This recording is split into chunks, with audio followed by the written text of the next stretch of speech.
mais importantes e influentes economistas do país.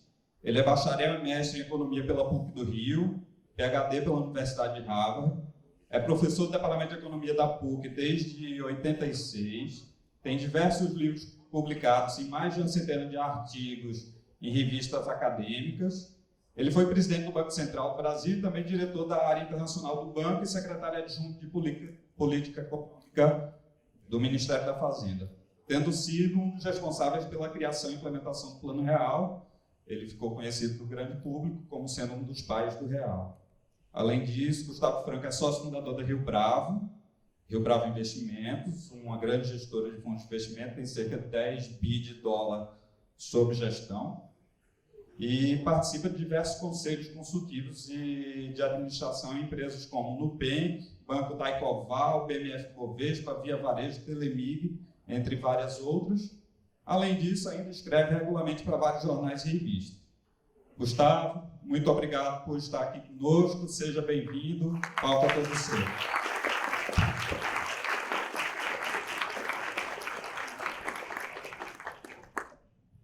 Bom dia a todos.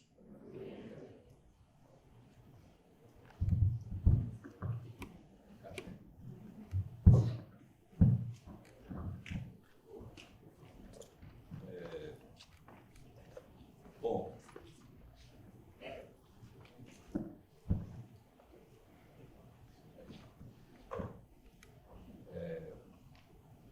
um problema de saúde recentemente, eu preciso ter um negócio aqui para segurar, senão começa a ficar tonto. Então, tudo bem, mas de resto,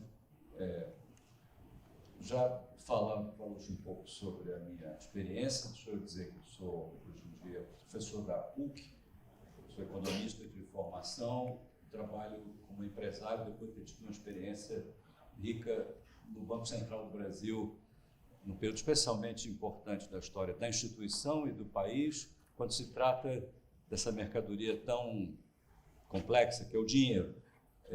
O Brasil teve uma experiência incomum com o dinheiro. Nós tivemos 9 padrões monetários de 1942 até 1994, quando o real foi introduzido. Muitos aqui só conheceram esse padrão monetário, os de cabelo branco ou com menos cabelo talvez tenham conhecido alguns dos outros, e também tenham alguma lembrança da loucura que foi o Brasil antes de 94.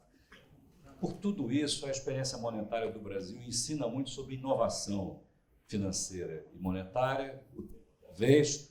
Às vezes parece que a gente está descobrindo coisas novas e, no fundo, estamos descobrindo coisas velhas. Revisitar a experiência anterior é muito útil para a gente saber como se conduzir nesse ambiente de inovação que a gente está vivendo. Eu recém terminei um livro, o Tijolo, tem 800 páginas, sobre a história monetária brasileira, começando em 1933 até 2013. Isso aparece ali no cantinho desses slides. O livro chama-se A Moeda e a Lei. Todo mundo que vai para Brasília vira um pouco advogado. Seu jeito é a gramática da transformação que se faz através das leis, passa pelos advogados.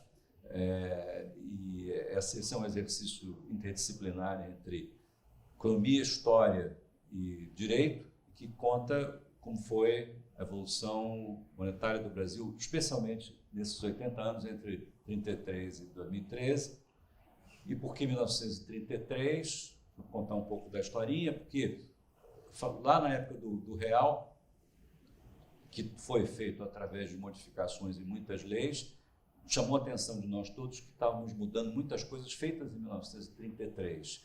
E aí, depois eu fui aprender que 1933 foi o ano que assinalou no Brasil a passagem formal do mundo da moeda mercadoria, do padrão ouro, para o mundo do papel moeda, que é uma outra criatura que ainda não está bem entendida hoje, e menos ainda em 2013, menos ainda em 1994. Na verdade, a bagunça monetária que é o Brasil tem muito que ver com não entender as potencialidades dessa criatura, o papel moeda, que trazia, quando foi introduzida, não foi em 33, foi antes, mas trazia já muitas das inovações que hoje nós estamos descobrindo, achando que estamos descobrindo uma coisa muito nova.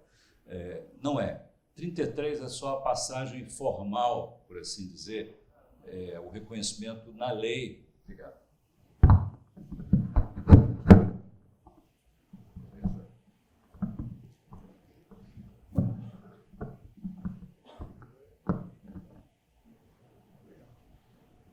Então, 1933 é quando a lei brasileira e também em outros países, nos Estados Unidos e na França destacadamente, se abandona a ideia de que o dinheiro tem a ver com ouro, ou que é algo que tenha valor implícito, tenha uma ressonância na natureza, seja um pedaço da natureza que nós cortamos e guardamos em algum lugar.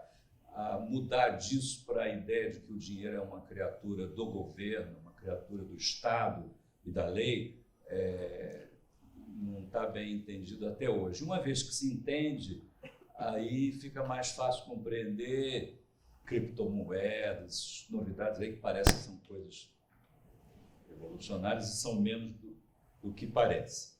Deixa eu começar uma expedição para compreender essa transformação em particular e no que ela é importante para o que nós estamos vivendo, através de uma passagem até mais antiga. Isso daqui é um trecho do Fausto de Goethe. É um trecho da segunda parte, que é menos conhecida. Todos conhecem a história, a lenda do indivíduo que vendeu sua alma ao demônio, e a motivação era uma pessoa que tinha meio que exaurido o conhecimento da sua época e queria transcender, e para isso topava qualquer parada. Então, o pacto fáustico, a ideia de que o demônio era capaz de oferecer esse conhecimento proibido, enfim, era como se fosse uma lenda, um mito antigo, que já tinha tido várias versões. A versão própria do iluminismo é essa de Goethe. A primeira parte era, enfim, o indivíduo que vende a alma ou o demônio, mas tem uma segunda parte. A primeira parte é de 1790, por aí. A segunda parte, nunca publicada, só publicada quando Goethe morreu, que ele deixou publicar, levava essa história para o plano do social, por assim dizer. E aí muda um pouco a dinâmica da coisa, porque não é mais o Fausto e o demônio no palco, eles agem em conjunto e funcionam os dois, aparentemente, com um objetivo comum de transformação da sociedade. E para eles dar uma ideia do quanto econômico é essa tragédia, logo no primeiro ato, os dois estão junto do ministério de um reino em crise, e o demônio se disfarça de astrólogo do rei, e nessa condição ele aconselha o rei sobre assuntos econômicos, e o demônio, portanto, fantasiado de astrólogo, ensina para o rei o que é o papel moeda. Vamos lembrar que é uma época, estamos falando do começo do século XIX, onde ainda existiam soberanos que contratavam alquimistas para ficar no porão do palácio tentando, através de processos químicos, transformar chumbo em ouro. E o que nessa época se descobre é que mais barato, mais fácil do que contratar alquimistas e fazer experiências químicas era contratar economistas. E ali, nesse particular, ele está fazendo uma alegoria do próprio demônio que se apresenta ao rei e diz: vou lhe ensinar como é que transforma chumbo em ouro. Pegue um pedaço de papel e escreva assim: eu prometo pagar qualquer coisa que o soberano quiser, e o lastro para essa promessa é o peso da autoridade do rei, que é o dono de todas as terras do reino, que em princípio servem, mas não servem no fundo como lastro, porque ele não é dono das terras na escritura propriamente dita, às vezes mas em geral não é, e portanto é apenas um pedaço de papel que o rei pode fabricar quantas partidas e quantidades ele quiser. Na peça, o rei não entende bem, não gosta, acha que é uma fraude, e é mesmo. O bobo da corte é o único que reconhece que é uma fraude, mas no dia seguinte era carnaval, e no carnaval o rei assinou o decreto e bumba, foi inventado o papel moeda. Assim, com esta alegoria, e esse é um trecho transformado em prosa de um crítico italiano, não é propriamente do texto original, mas bem espelha o alcance simbólico da alegoria e aí da importância dessa transformação, que eu sublinho, até hoje a gente não entendeu bem, nós, que eu digo é nós, o Brasil, os Estados Unidos, o mundo, já que é muito anti-intuitivo e ela ataca uma propensão psicológica, talvez de nós todos, de imaginar que o dinheiro tem que ser, sim, alguma coisa com valor intrínseco, e o ouro era a melhor representação que nós tínhamos para isso. Mas o fato é que o ouro, hoje em dia, foi substituído por uma coisa completamente diferente, como está escrito ali, um mísero pedaço de papel assinado por uma autoridade. Eu já fui uma dessas autoridades, eu sei o que é, exatamente isso, é um pedaço de papel, você faz a coleta da sua assinatura lá um dia e ela aparece lá nas cédulas, e é o que faz essa coisa circular. É uma assinatura, na verdade é um impresso, mas até os anos 30, os ministros da Fazenda assinavam mesmo com caneta tinteiro cada cédula que circulava no país. Era isso que fazia, vamos dizer, essa promessa de pagamento ter valor, e no início a lógica da coisa é que é uma promessa, e em sendo uma promessa, ela pressupõe uma entrega de uma outra coisa que tem valor. Então, o primeiro papel era algo que era conversível, transformável em ouro, apenas uma representação daquele pedaço precioso da natureza que todos nos acostumamos a imaginar que tinha valor. O fato de que começa a haver uma desconexão entre o papel e a mercadoria que ia se entregar, para muita gente transformou o papel moeda num exercício basicamente de extorsão e roubo, porque era como se se você tivesse o papel com você, você era proprietário daquele pedaço da natureza, e agora levaram embora o seu lastro. Isso é fraude.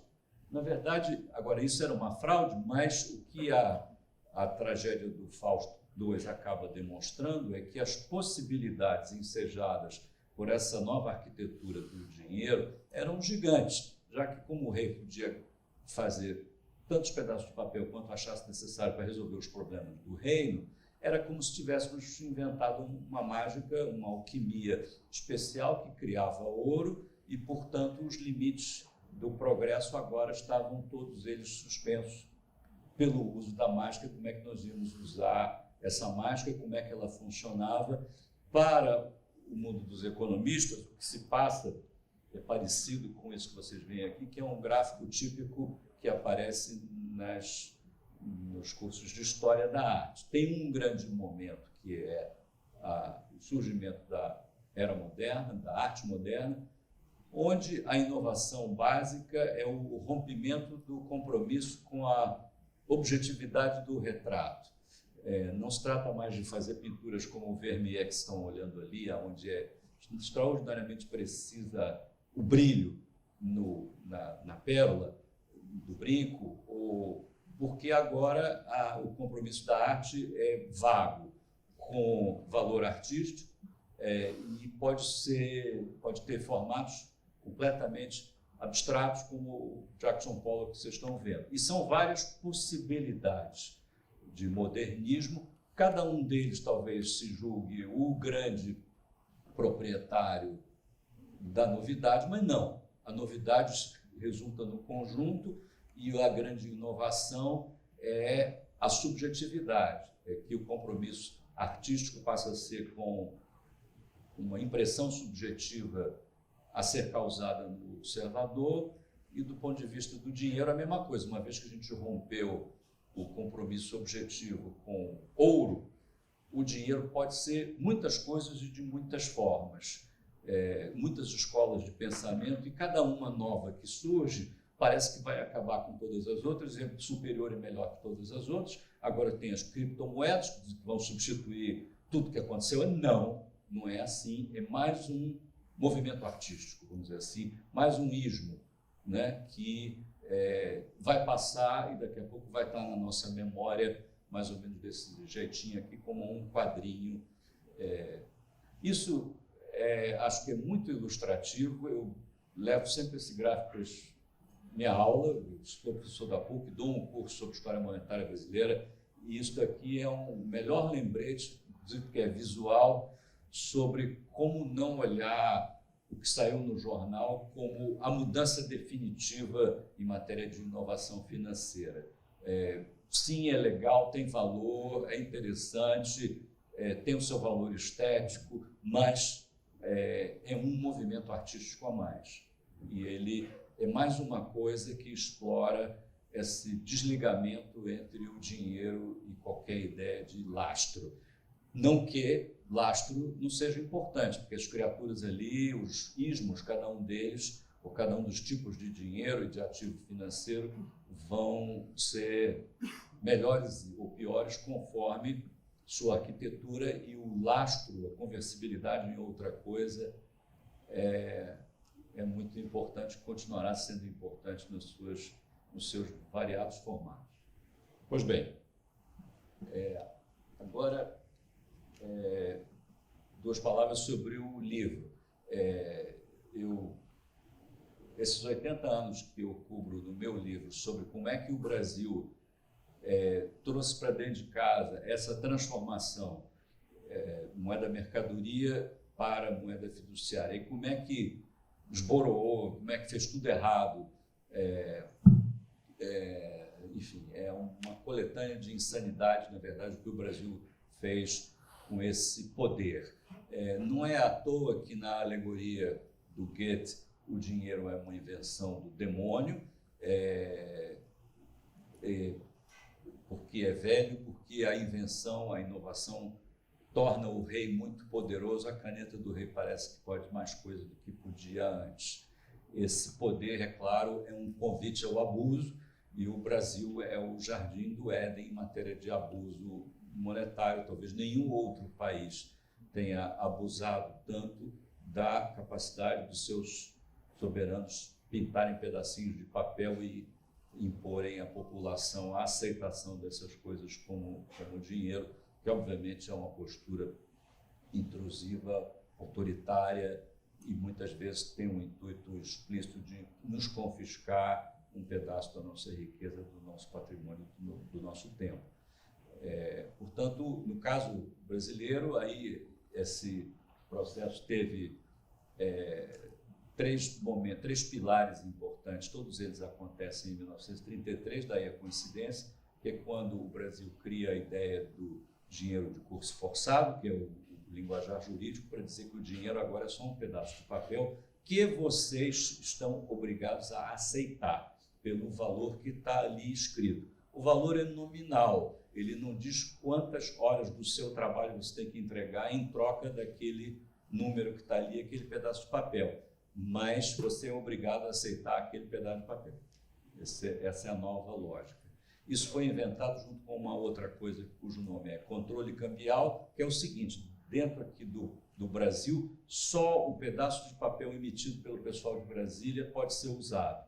Aquele emitido pelo pessoal de Washington ou outros pedaços de papéis feitos por outros governos são proibidos. E se você os tiver, é mais ou menos como o porte de maconha, tá? Você vai ter o tratamento destinado aos usuários de drogas. É uma espécie de reserva de mercado para o governo brasileiro nos impor o pedaço de papel que ele faz em Brasília, que pode ter uma qualidade infinitamente inferior à maconha que vem lá do exterior.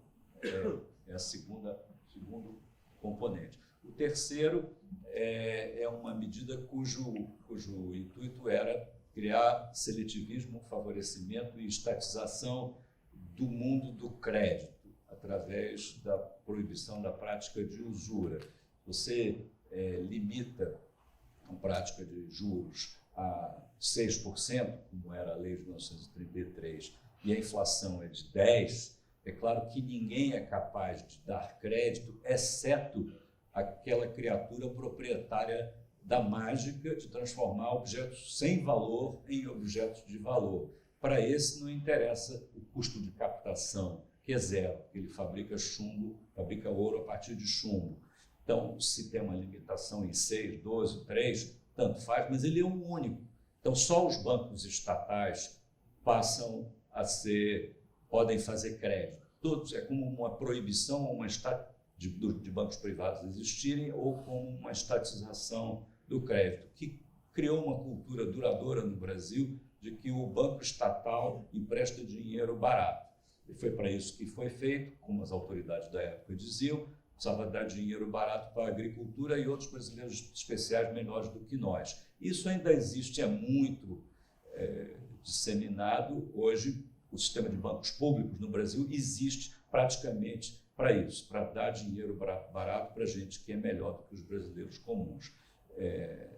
Enfim, não vou entrar nessa questão, que nos leva distante de onde estamos, mas é o terceiro pilar importante, que era controlar a emissão privada de dinheiro. Depósitos bancários são também dinheiro e são criados pelos bancos.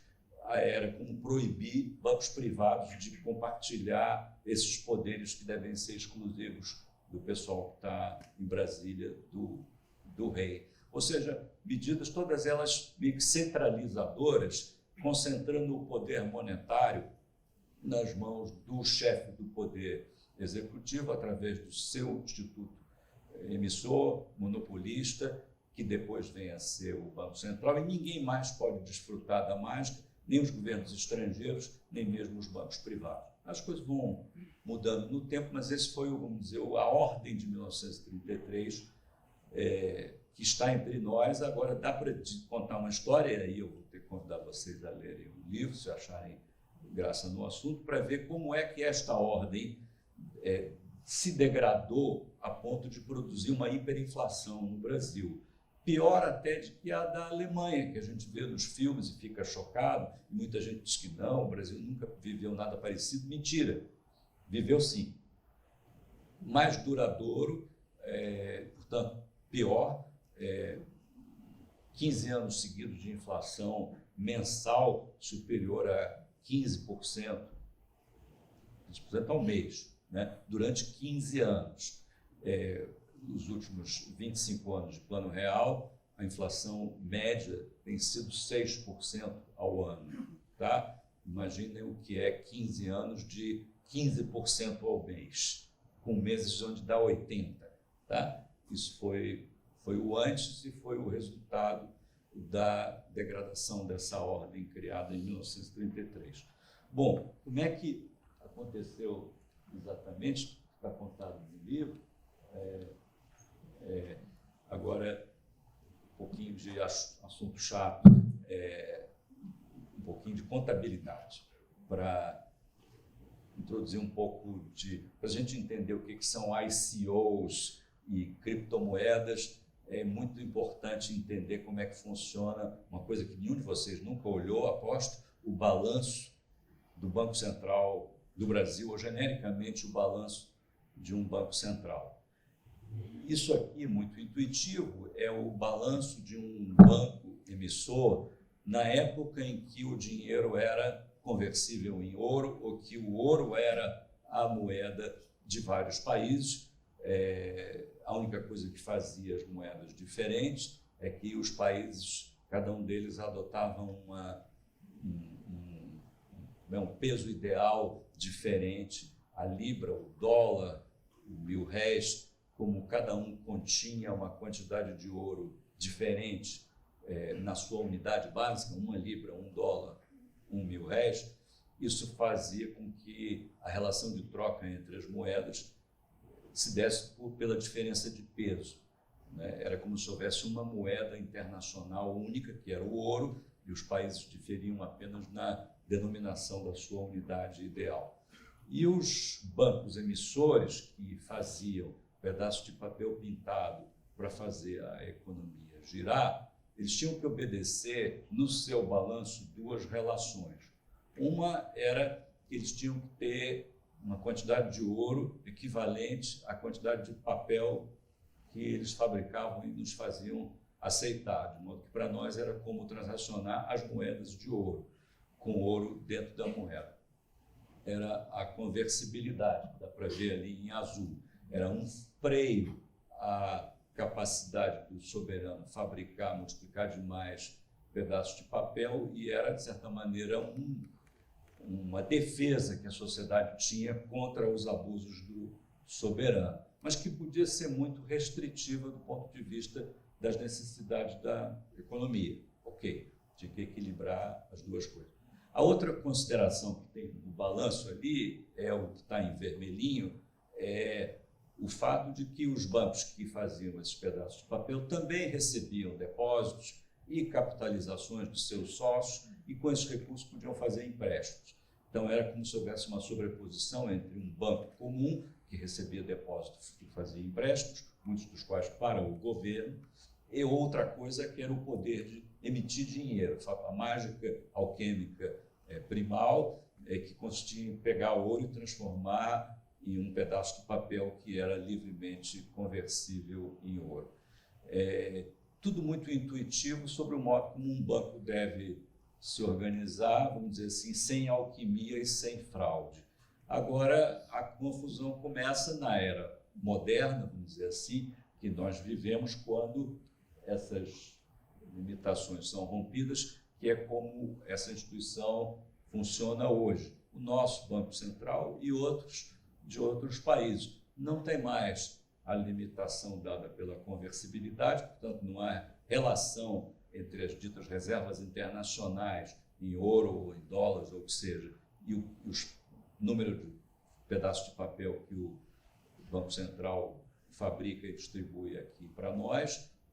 O Banco Central continua tendo um capital que é subscrito pelo Tesouro Nacional, que é o dono e controlador da instituição. Ele recebe depósitos que são, em geral, depósitos feitos pelos bancos, que tem ali no passivo como dívida, se receber depósito é como ficar devendo aos outros bancos. E o Banco Central, enfim, tem ativo. A principal função ativa do Banco Central é carregar reservas e emprestar dinheiro para o governo, portanto, financiar o rombo do governo. É assim que funciona hoje. E o grande problema conceitual, e aqui vamos chegar nas criptomoedas, antes que vocês se cansem de contabilidade, é entender o que é essa criatura que tem no passivo do Banco Central, que está lá escrito como meio circulante ou moeda emitida, e que diferença isso tem do capital da instituição e essa coisa que faz esse banco diferente de todos os outros. Uma mágica que vem sendo constantemente redescoberta e as pessoas acham que estão redescobrindo a mesma alquimia descoberta lá pelo Goethe, mas é um velho truque, né? E o que é exatamente esse pedaço de papel que vocês têm no bolso? Essa é a pergunta que se repete. Como definir? Ele é um pedaço do capital do Banco Central? Pois é como se fosse. É como se fosse uma ação preferencial do Banco Central, quer dizer, uma ação que não lhes dá direito a votar na Assembleia do Banco Central, que escolhe seus dirigentes, por exemplo. Ela é numa denominação pequena, ela tem aceitação obrigatória, que é uma característica definidora no ângulo jurídico do que é o dinheiro, vocês são obrigados a aceitar. Então, o Banco Central, se você pensar no Banco Central como uma empresa, é uma criatura estranha, porque ele fabrica, vamos dizer assim, uma coisa que é muito parecida com suas próprias ações, que as pessoas são obrigadas a comprar quando ele faz a distribuição das suas ações. Pensem numa startup que quer, enfim, captar recursos, ela pode fazer um lançamento de ações ou emitir sua própria moeda, um IPO ou um ICO, é a diferença entre capital e meio circulante. Eu vou emitir um pedaço de papel, um eu chamo de ação, a outra eu chamo de dinheiro, boto os dois para vender, o efeito para dentro do balanço do Banco Central é idêntico. É dinheiro que põe para dentro do Banco Central ou da startup, com o qual ela vai fazer as suas operações ativas. Essa é a mágica, é uma mágica, um truque velho, está sendo, de novo, reinventado. Deixa eu só chamar a atenção para uma curiosidade interessante. Depois que o Banco Central e outros bancos emissores e outros bancos comerciais de muitos países começaram a funcionar, nesse figurino sem conversibilidade, no mundo pós-1933, começa a haver uma certa ansiedade sobre o fato de que muitos bancos centrais têm patrimônio líquido negativo. O ativo vale menos que o passivo.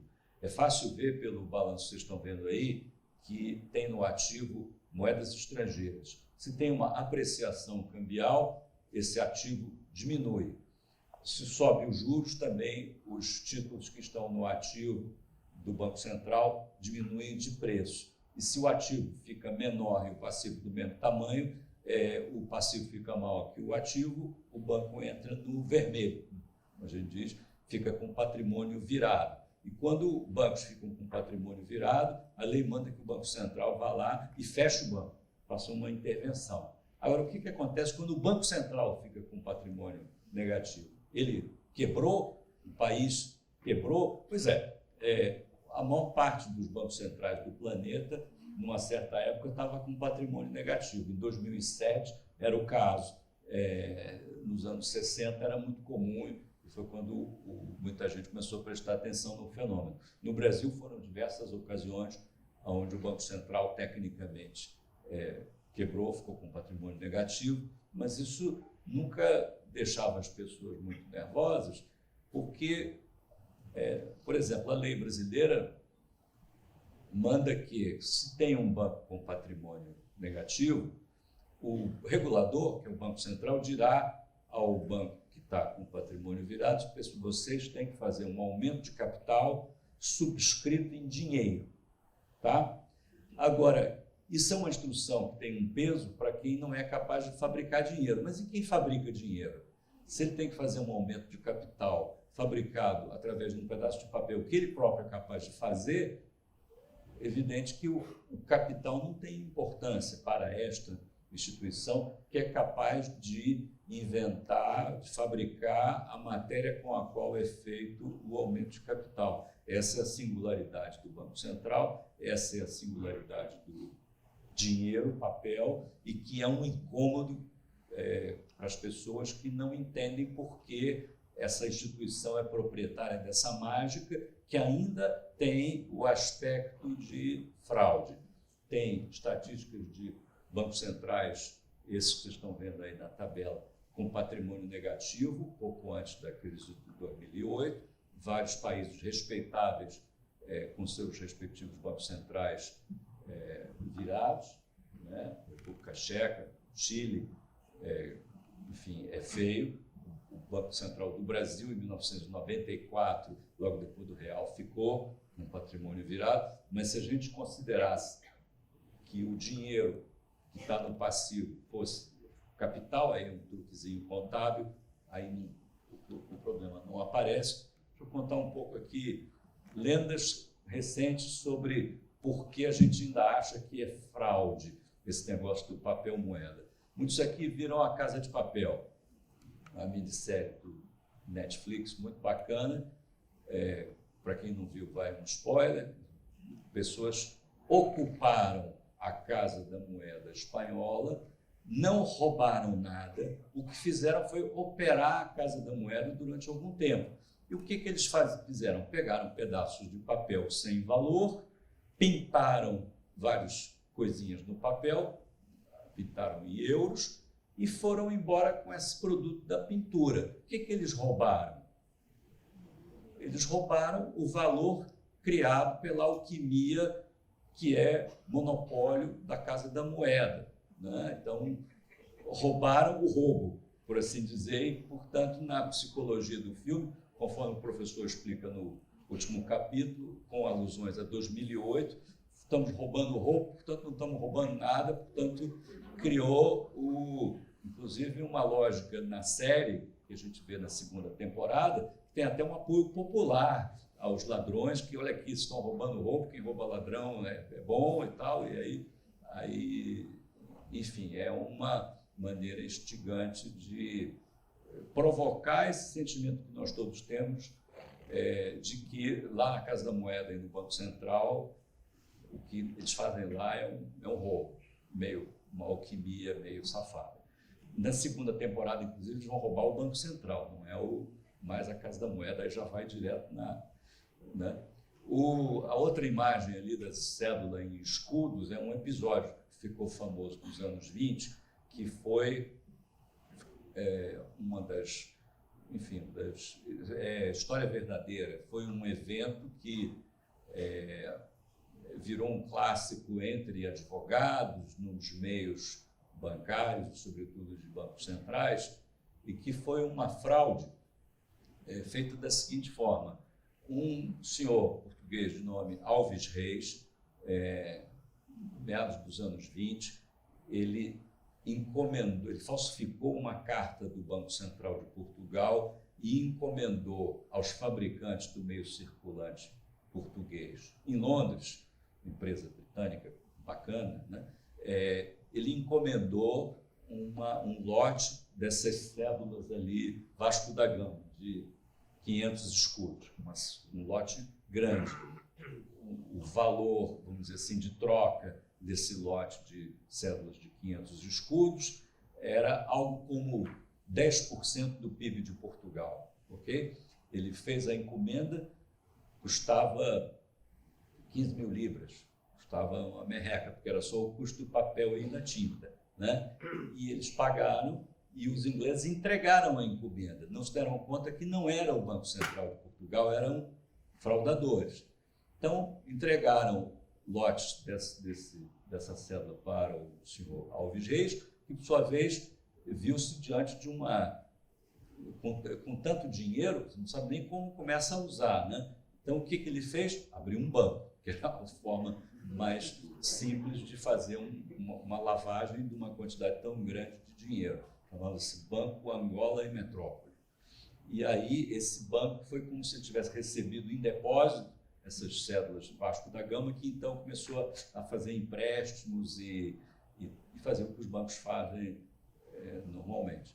Até que, claro, descobriram, ele acabou preso e tal. Ele foi preso no final dos anos 20, e quando ele estava na cadeia, já era a época da depressão, muita gente dizia, tem que soltar o Alves Reis, porque ele é um keynesiano, porque ele descobriu uma maneira de fazer a economia de Portugal andar, isso que ele fez aí não provocou inflação nenhuma, e aí é muito divertido a reação do povo de Portugal ao fato de que, de novo, o Alves Reis descobriu um roubo que o Banco Central de Portugal fez igual, entendeu? Então, se o Banco Central de Portugal faz alquimia, por que eu não posso fazer ou qualquer pessoa não pode fazer? O julgamento dele criou exatamente essa tensão.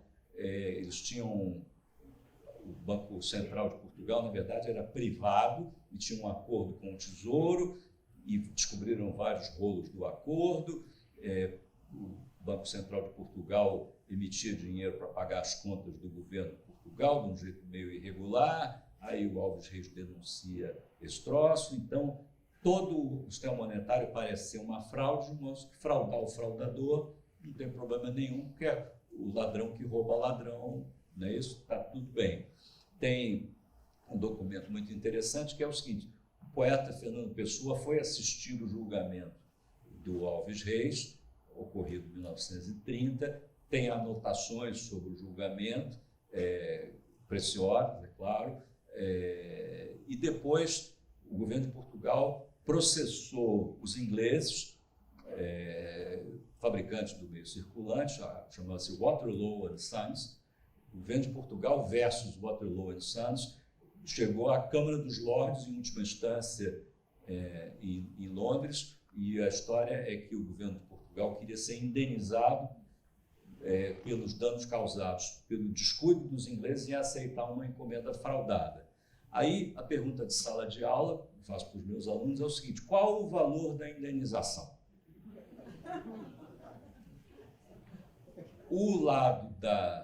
Os ingleses diziam, espera lá, custou 15 mil libras, papel e tinta, está aqui, eu devolvo suas 15 mil libras e, na verdade, te dou até outro lote autêntico agora, se você quiser substituir o falso pelo autêntico, mas o falso, na verdade, é idêntico ao autêntico.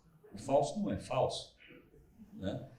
Bom, aí o governo português dizia, não, esses negócios aí que eu comprei por 15 mil libras são uns pedacinhos de papel que lá em Portugal valem 2 milhões de libras. É essa indenização que eu quero, que é o dinheiro que eu deixei de ganhar porque não fiz a mágica e trampolinei o povo de Portugal em 2 milhões. Então, o tribunal discutiu muito sobre a natureza da moeda, essa documentação sobre esse julgamento é maravilhosa, tem alguns livros escritos sobre o assunto, e aí em sala de aula eu boto a garotada toda para ler esses papéis e brincar, um advogado de defesa do ataque e tal. Quem ganhou na prática foi o Banco de Portugal, que ganhou a indenização de 1,5 milhão de libras.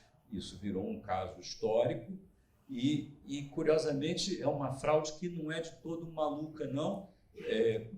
Aqui, o pessoal do Banco Central da minha época dizia que nos anos 80 chegou uma encomenda na Casa da Moeda parecida com a do Alves Reis, que era assim, era um país do Oriente Médio que fazia uma encomenda, era um membro da família real, que dizia assim, eu quero um lote da cédula, enfim, do país, não me lembro qual denominação, mas é o seguinte, igualzinho a que está em circulação, só põe um asterisco no número de série para dizer que é a série B, né? E ele comprava isso e levava para casa, o que obviamente era a mesma fraude e portanto a Casa da Moeda do Brasil recusou a encomenda, que eu não sei se o cara conseguiu realizar em algum outro lugar. Mas tudo isso, enfim, serve para a gente entender melhor essa criatura que é o papel moeda, que ainda está viva entre nós. Pode ser até que o papel consiga ser substituído por coisas eletrônicas, meios de pagamento eletrônicos que moram nos nossos smartphones, mas a ideia de substituir a moeda mercadoria por moeda fiduciária, esta é que foi a grande inovação, esta não é alterada pelas possibilidades ensejadas pela tecnologia. Portanto, calma lá com essa história de bitcoins e que essas coisas reinventaram o dinheiro. Não! Essas coisas são outro movimento artístico modernista, por assim dizer, vão ter clareza sobre o valor estético da coisa em si, muito interessante e tal, mas não muda o teor da arte. Deixa eu me encaminhar para o fim. Eu trouxe aqui de brincadeira perguntas de sala de aula que eu faço lá para os meus alunos. Coisa para estudante de economia, só vamos fingir por 15 segundos que somos todos estudando economia, e a pergunta é, por que ninguém se importa quando os bancos centrais quebram, tem patrimônio líquido negativo? Aí a resposta porque eles podem fabricar, já respondi, né? Porque eles podem fabricar a matéria com a qual se faz aumento de capital. Seria muito bom qualquer empresa funcionar assim, se faltar capital, você assina lá um pedaço de papel, uma pinturinha colorida e tudo resolvido. Pois porque as empresas que fazem criptomoedas indistintamente fazem IPOs ou ICOs. IPO, para quem não sabe, é o termo para a oferta inicial de ações feitas na bolsa, tipicamente, que faz a chamada abertura de capital de uma empresa, Initial Public Offering, oferta pública inicial. O ICO é o Initial Currency Offer, que foi uma sigla criada para imitar mesmo o IPO, já que tem o mesmo efeito, que é quando uma empresa que faz criptomoeda faz a sua primeira emissão. O Ethereum, o Ether, até a companhia Ethereum, ou qualquer Ripple, qualquer uma das outras, ou mesmo o Bitcoin, na hora que põe em circulação a primeira leva da sua moeda, a companhia bota para dentro dólares, ou qualquer que seja a moeda utilizada para comprar a moeda nova, e com esses recursos vai fazer coisas. E a maior parte das companhias que emitem criptomoedas são companhias que têm um negócio, tem um white paper, e tem uma missão, pretendem ganhar dinheiro e tudo. Então, a coisa toda das cripto tem o aspecto de um novo mercado de capitais meio diferente. Então, eles descobriram que fazer IPO e fazer ICO é a mesma coisa.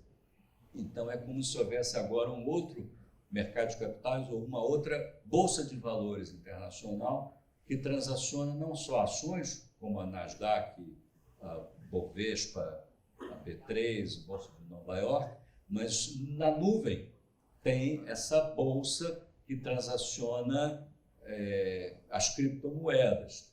E, geralmente, o que a gente chama de bolsas não são bolsas, são os corretores. São as instituições que fazem o trading entre as criptos e fazem o meio de campo entre as pessoas e os emissores das criptos. E essa é a pergunta mais divertida. Por que os bancos centrais têm diferente da máfia?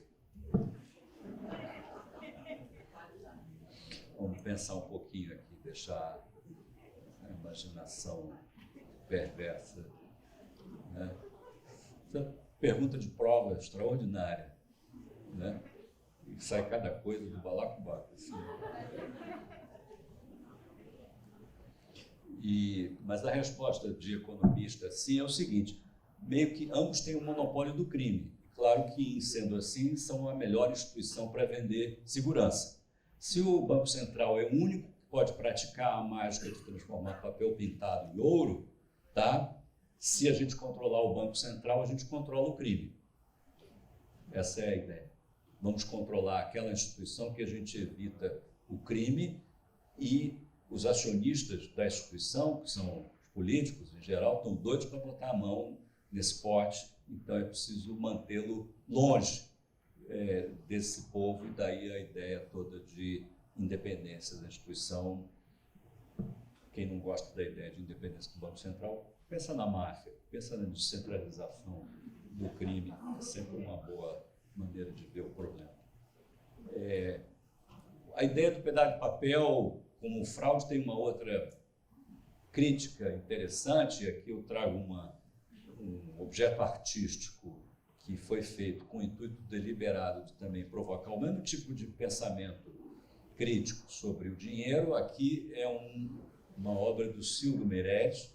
Ele fez uma gravura, essa é do tamanhozinho de uma cédula.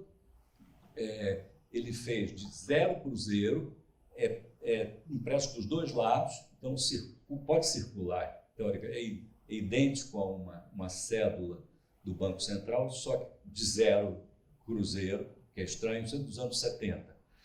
E era uma gravura impressa dos dois lados, mas diferentemente da prática artística para gravuras, onde o artista põe lá o número da gravura e o total impresso, né, 17/50, 15/100, e o próprio Silvio fala, olha, quando o artista faz isso, ele dá a ele próprio, ao usuário, uma medida da escassez daquele trabalho. Como é um trabalho de gravura e é repetitivo, é preciso que quem compre tenha ideia de quantas foram impressas, se foram 100, 50, 20 ou 10. Então, aquele de propósito, eu não vou dizer quantas eu fiz. E eu sou o Banco Central agora, disse o Silvio, e eu fiz, não digo quantas, vou fazer toda vez que eu precisar ir ao supermercado. Ok?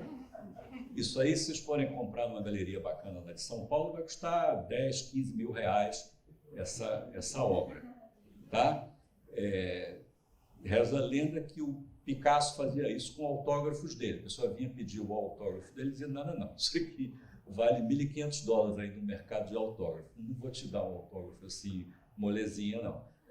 Então, tinha toda uma história de que essas pessoas, elas tinham algum capital intangível que servia de lastro a que emitissem obrigações que não são conversíveis em coisa alguma, igualzinho o papel moeda. O papel moeda brasileiro, só para te dar uma ideia, no começo, no tempo do Império, antes de 33, tipicamente estava escrito assim, eu, através desse instrumento, prometo pagar ao portador desta a quantia de, aí estava escrito lá, R$1.000, R$5.000, alguma coisa assim. Prometo pagar quer dizer o quê? Você pega aquele negócio, se é conversível em ouro, vai lá no Tesouro Nacional, que é quem prometeu, e diz, olha aqui, você disse que ia me pagar através desse negócio aqui, toma aí, me paga. Aí a gente vai te pagar com o quê? Quando era conversível em ouro, ele te dava lá metal precioso, mas depois que não tem conversibilidade, ele não te dá nada não, a promessa é cumprida com o próprio instrumento. Tá? Então, em algum momento, demorou pelo menos umas 3 décadas para tirar, eu prometo pagar, do texto que constava das cédulas, que não promete coisa nenhuma, nem sequer promete que o poder de compra daquele pedaço de papel vai ficar constante, promete porra nenhuma. Então, tem que tirar. Aí foi na época do governo Sarney que tirou a promessa de pagar e botou lá, Deus seja louvado.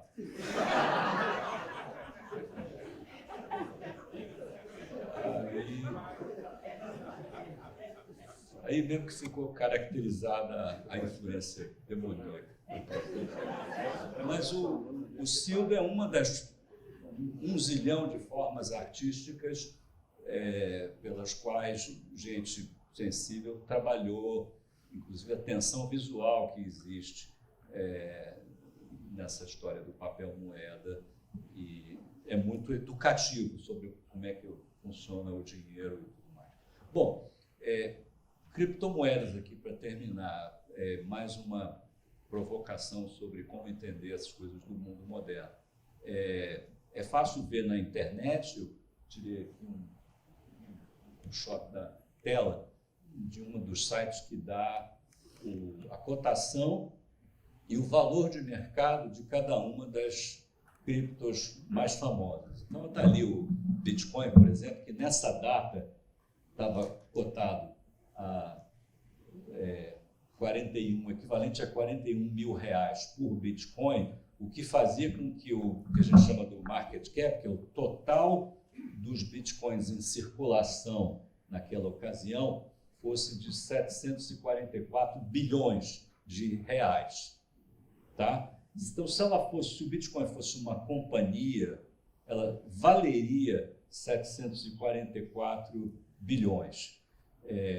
Não dá para saber, porque não é uma bolsa organizada, quanto disso está no free float, que a gente chama, que na mão das pessoas, quanto disso está na mão dos controladores. O Nakamoto, o lendário Nakamoto, deve ter um monte de bitcoins guardado em algum lugar, que é parte desses 744 bilhões de reais.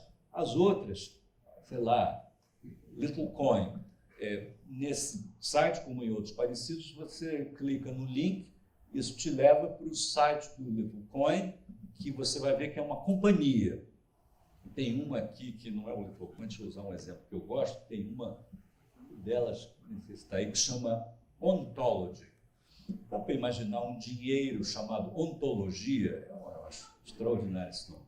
Agora, se você clica no link da ontologia, não te leva para a escola de Frankfurt, nenhum filósofo, não. Te leva para um site e vai ter ali white paper, o link. Que você clica é o que a linguagem da regulação de securities chama de prospecto, que é o business plan, como é a explicação de tudo que a companhia faz, dos riscos que o investidor corre ao comprar aquelas ações. Os white papers começam a ser feitos crescentemente por advogados especializados em mercado de capitais americanos. Eles conhecem a manha da Comissão Securities and Exchange Commission americana e escrevem os white papers já com um jeitão assim de que eu tenho que reconhecer os riscos para o investidor, porque eu não quero enganar ninguém. Então, o meu business no caso do Ontologia, fornecer um ecossistema de contratos inteligentes, smart contracts, e vou aqui criar um marketplace usando a minha moeda, que você liste sua companhia aqui. Aí tem toda uma historinha sobre qual vai ser o business plan de cada uma dessas companhias. Vejam que isso não é propriamente moeda, isso aqui é mais feito um mercado de capitais, alguma coisa que vai competir com a Nasdaq ou com a Bolsa de Nova York, e que vai ser uma fórmula de companhias levantarem capital. Qualquer companhia sei lá, Porto Digital pode fazer o seu ICO, e depende da demanda de pessoas que vão comprar a moeda. Numa certa altura eu pensei no Partido Novo fazer a sua emissão de uma cripto, e aí as pessoas... Tem um candidato a governador de Nova York, na eleição anterior, em Nova York, que fez uma criptomoeda para fazer o funding da campanha, e a Autoridade Americana de Securities já admite esse tipo de emissão de criptomoeda como uma categoria específica chamada Security Token, que é diferente, Utilities Token, perdão, que é diferente do ICO, que é uma emissão de uma moeda, ou a emissão de instrumento de dívida por uma companhia dessas, que são instrumentos que têm muito risco para o investidor. O Utility Token é um negócio meio que é conversível em alguma coisa, e é como a autoridade regulatória americana trata, por exemplo, os mercados secundários de tickets de jogos da NBA, né? Que você compra hoje um jogo para daqui a 6 meses, que você pode comprar e vender no mercado secundário. Essa coisa é um valor mobiliário que tem um lastro, que no final em algum momento você vai lá ver um jogo de basquete que vale uma grana para você estar presente. E tem inúmeras outras instâncias onde você tem conversibilidade, por assim dizer, do token. E aí tem hoje uma pujante indústria, pelo menos a nível da reflexão, sobre a tokenização de diversos tipos de ativos, porque a tokenização vai ser transformar em criptoativos algum ativo mesmo, e, portanto, vai haver alguma forma de conversibilidade. E aí, claro, os tokens vão ser exatamente como os fundos mútuos, que é um produto já bem conhecido, ou como os ETFs. Então, de novo, reinventar um truque velho, outro movimento artístico, outro envelopamento estético de uma ideia bacana, mas antiga, né? Então, para o futuro, vamos pensar que a maior parte das coisas que estão sendo inventadas são reinvenções, o que não desvaloriza de modo algum as reinvenções e as inovações que elas trazem. E pensar que elas foram inventadas antes e considerar e ler a respeito só ajuda a gente a pensar no que fazer diante de cada uma dessas criaturas. Gente, muito obrigado.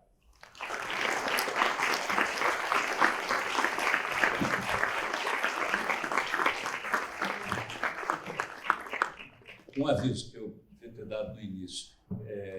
Os organizadores, meu amigo Raul, fizeram um convite muito gentil para fazer 2 falas.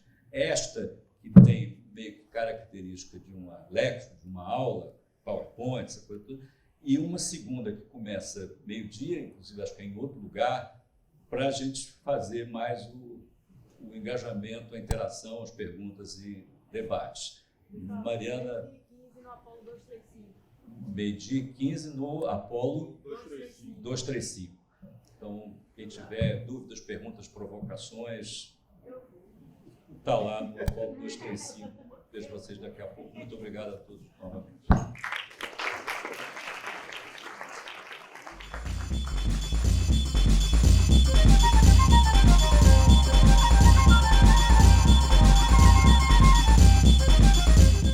Sebrae apresenta... Recife é um lugar para quem pensa o mundo de um jeito diferente. E o Hack and Play é onde a gente se encontra para reprogramar o futuro. Um festival com mais de 300 atividades nas áreas de tecnologia, economia criativa e cidades inteligentes. De 2 a 5 de outubro, no bairro do Recife. Se liga na programação e vem reprogramar tudo. Hack and Play. Realização Porto Digital e Ampla. O jeito de comprar mudou. O de vender também. A forma de se relacionar com o cliente mudou. Mudou até o jeito de empreender. E você, tá preparado para tanta mudança? O Sebrae ajuda os pequenos negócios a crescerem cada vez mais no mundo digital. Encurte a distância entre você e o seu cliente. Sebrae Pernambuco. Um novo jeito de fazer negócios.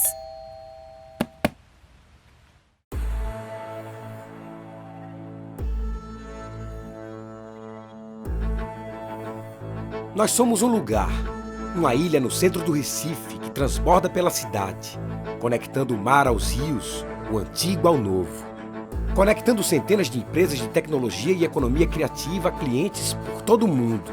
Nós somos pessoas inquietas, criativas, empreendedoras, conectadas umas às outras através desse lugar, para as inquietações ganharem força, para a criatividade ganhar asas, para os empreendimentos ganharem o mundo. Nós somos negócios, startups, estudos criativos, coletivos, coworkings, freelancers, empreendedores e muitas oportunidades. Tudo acontecendo ao mesmo tempo, no centro do Recife, presencialmente, remotamente e indefinidamente.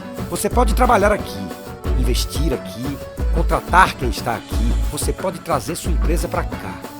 Quando nossas conexões acontecem, não há limites para o que você pode fazer. Porto Digital, onde as conexões acontecem. História para emocionar as pessoas, que parece ficção científica.